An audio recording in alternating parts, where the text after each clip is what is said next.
Hello, today we're going to take a look at how to transform matrices into reduced row echelon form.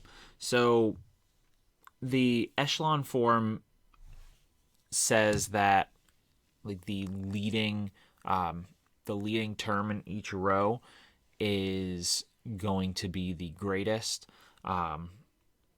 and the reduced row means that it's going to be 1.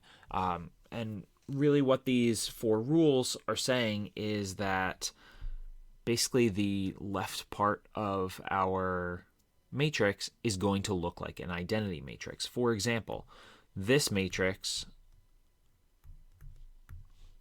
it's going to be a 3 by 3 matrix, looks like it's in reduced row echelon form, because even though we have like a 4 and a 2, we still have our leading term is a 1 and it's the only one in the column. Then next row, like our leading term is 1 and it's the only one in the column, and goes from there.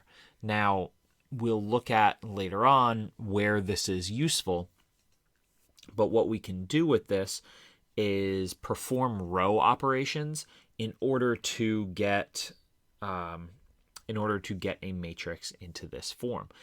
Typically with these, we are going to look at this in, like, let's start with some 2 by 3 matrices, and this dotted line, don't worry about that yet. It's just indicating like a split that is used later on in solving systems. So what we can do with this, our goal is to try and get it to look like this, get our matrix to have this form. So what we can do is write down our steps by multiplying a row by a non-zero scalar. We can switch 2 rows and we can add 2 rows together. Typically what we want to do is try and get a 0 in one of our locations where we would want a 0 first. So in this first one, we want a 0 in one of those locations, because then that is going to make it easiest to get to the other ones, to get the other values to be 1. So first thing I want to do is multiply row 1 by 2. Here, I need a little more space. Let's see if it'll...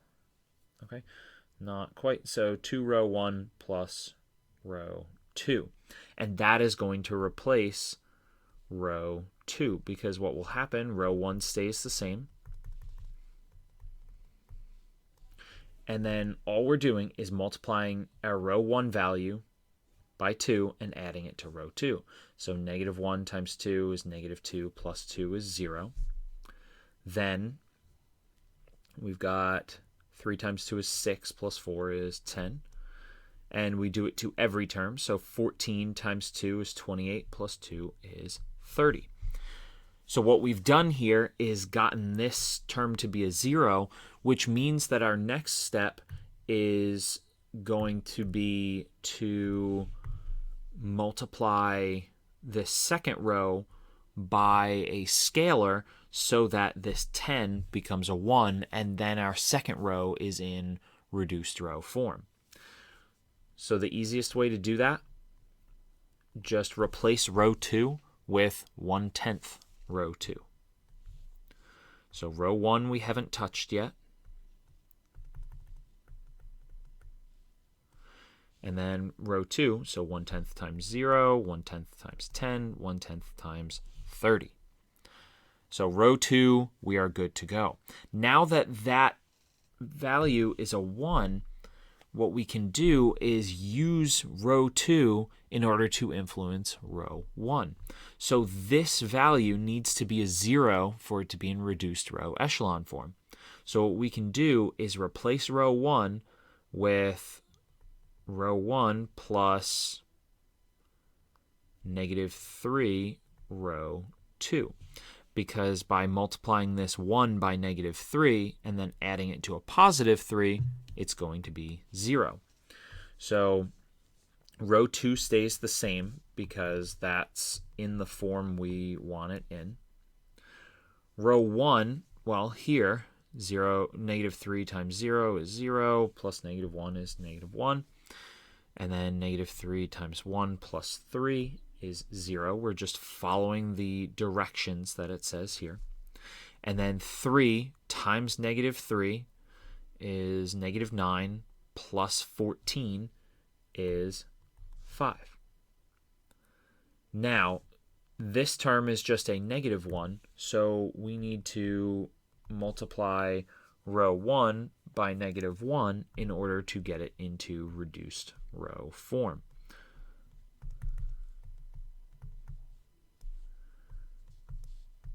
Okay, so there is that matrix, but it's called an augmented matrix because it has that dotted line and that extra row, extra column.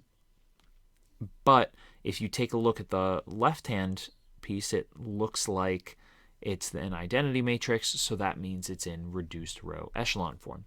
Let's take a look at how to do that again for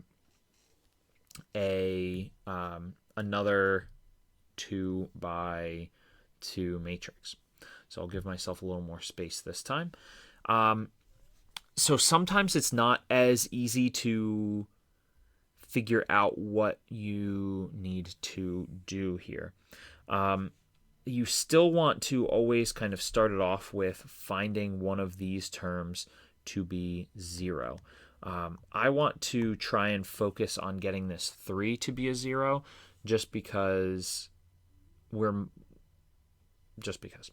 So it doesn't matter if you go for the 4 first. So what we want to do is multiply row 1 by negative 3/5 and then add it to row 2, because our negative 3/5 times 5 is going to give us negative 3, which when added to 3 is going to get us 0. We want that first location, so that row 2, column 1, to be 0, and then that will solve what we're doing later. Okay, so we end up with row 1 stays the same. And then row 2, this first term, 0. Negative 3/5 times 4 is, so negative 12/5 plus 5 is 25/5. So that's going to give us a 13/5. Don't worry, the fraction will be gone soon. And then negative 1 times negative 3/5, so it's 3/5. So negative 11 is negative 55/5 plus 3/5. So it's negative 52/5. So from here, we want to get that 13/5 term to be a 1. So we multiply row 2 by 5/13, not 5/15. So 5/13, row 2. Row 1 stays the same, so it's going to be 5, 4, negative 1. And then row 2 will be 0, 1. And then 5/13 times negative 52/5. The 5's factor out. Negative 52 divided by 13 is negative 4. Now that we've gotten one of the rows into its proper form, it makes it easier to solve for the other rows, or in this case, row. So what we can do is multiply row 2 by negative 4 and then add it to row 1.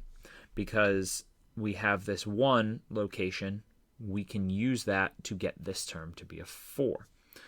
So what happens? We've got a 5, because 0 times negative 4 plus 5 is still going to be 5. And then row 2, again, remains unchanged.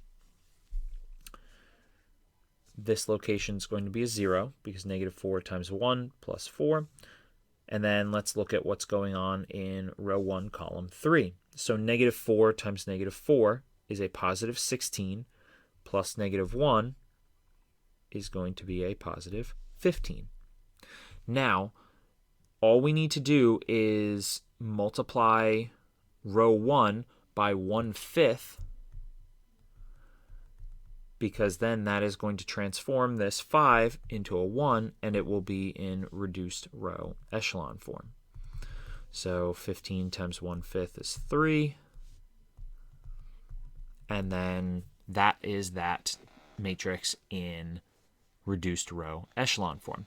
The same steps are going to be true for a larger matrix. So in this case, we have a 3 by 4, which is going to act in the same way. We want to try and focus on getting one of the locations to be 0 first, because then that will help us find our locations that are 1. So this, since we have a 0 already in row 3, column 1, we can use that to, or actually, hold on. And the thing is, these, you can take different steps and get the same result at the end. Sorry, I want to get this to be a 0 first, and then we can use row 1 to help us find some of the other rows. So since row 1 and row 2, column 1, have the same value, we can replace row 2 with negative row 1 plus row 2. So all we're doing is multiplying row 1 by negative 1. So right now, row 1 stays the same. Row 3 stays the same. And we multiply row 1 by negative 1 and add it to row 2. So that's a 0. That's going to be negative 1. And then that is going to be a 0. And this will be 2. Luckily, row 2 is almost in the way that we want it. So what we can do is just multiply row 2 by negative 1 and replace row 2 with that. Because then, well, row 1 we don't touch.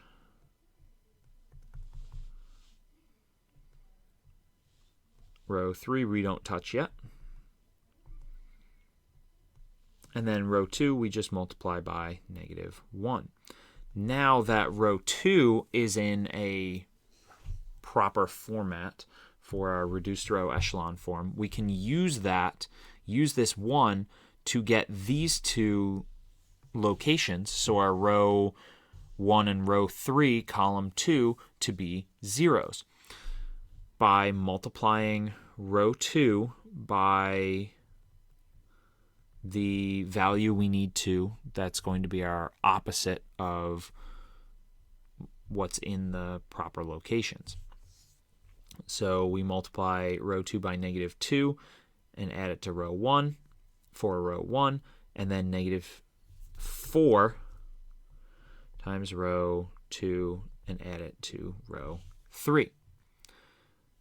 So how that ends up working, we have, so row 2 stays the same. Row 1, 0 times negative 2 plus 2, okay? Negative 2 times 1 plus 2 is 0, and then this is going to remain unchanged because 0 times negative 2. And then negative 2 times negative 2 is 4, plus 1 is 5. So then row 3, the 0 stays the same. 1 times negative 4 is negative 4, plus 4 is 0. 0 times negative 4 plus 1 is 1. And there we go. We are left with a 6. So row 2 is where it needs to be. Row 3 is where it needs to be. Row 1, we just need to take 2 more steps, and then it is in the entire matrix is in reduced row echelon form. So what we need to do is get rid of this 1 first and then multiply by 1/2. So to get rid of that, we can use row 3. So all we do is take row 1, subtract row 3, or multiply row 3 by -1 and add it to row 1. So all that will change is this value, because 2 minus 0 is still 2. 0 minus 0 is still 0. And then, so this just becomes a 0, and then 5 minus 6 is -1. Now all we need to do is multiply row 1 by 1/2, and our reduced row echelon form of this matrix looks like this.